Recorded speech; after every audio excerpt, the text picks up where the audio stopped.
inspiring stories. Magic start ஆயிடுச்சு. Hi குட்டீஸ், நானு ரொம்ப நல்லா இருக்கேன். என் குட்டி சப்ஸ்கிரைபர்ஸான நீங்களும் ரொம்ப நல்லா இருக்கீங்கன்னு நான் நினைக்கிறேன்.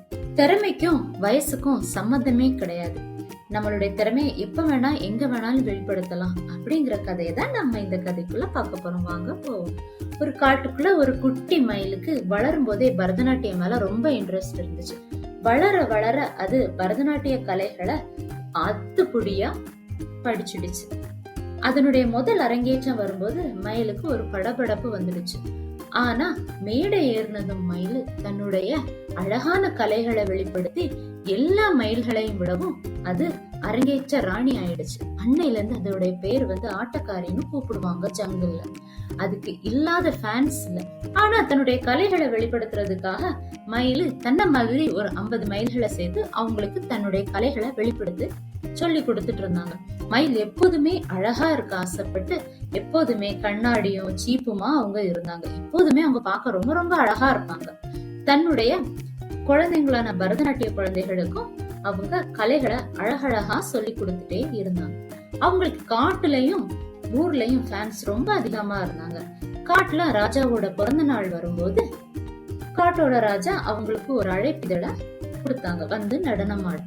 மயிலும் சந்தோஷமா தன்னுடைய சரித்திரத்தை எல்லாம் பேசிக்கிட்டு நடனம் ஆட தொடங்கிச்சு. பார்க்கணும் நீங்க, ஐயோ எவ்வளவு அழகா ஆடிச்சு. அது தன்னுடைய கலைகளை அழகா வெளிப்படுத்தி எல்லாருடைய மனசுலயும் இடம் பிடிச்சு.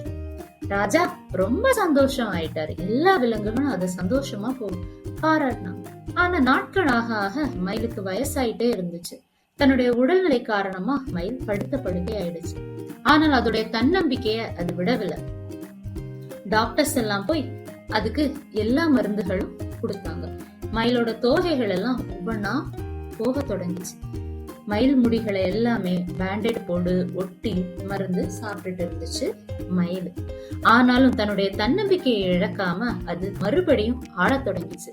தன்னுடைய கால் வலியையும் அது பொறுக்காம அடுத்த அரங்கேற்றத்துக்கு அது ரெடி ஆயிட்டு இருந்துச்சு. அரங்கேற்றத்துல போய் அது பிரம்மாண்டமா ஆடிச்சு. ரொம்ப அழகா ஆடிச்சு. அதோட அவார்டையும் அது வாங்கிச்சு. இதுல இருந்து நமக்கு என்ன தெரியும்?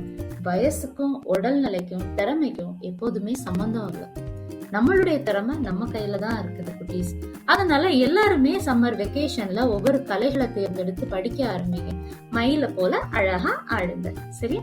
நம்ம அடுத்த கதையில பார்ப்போம். வீடியோ பார்த்ததுக்கு தேங்க்ஸ். மறக்காம லைக் பண்ணுங்க, ஷேர் பண்ணுங்க, சப்ஸ்கிரைப் பண்ணுங்க. பாய்.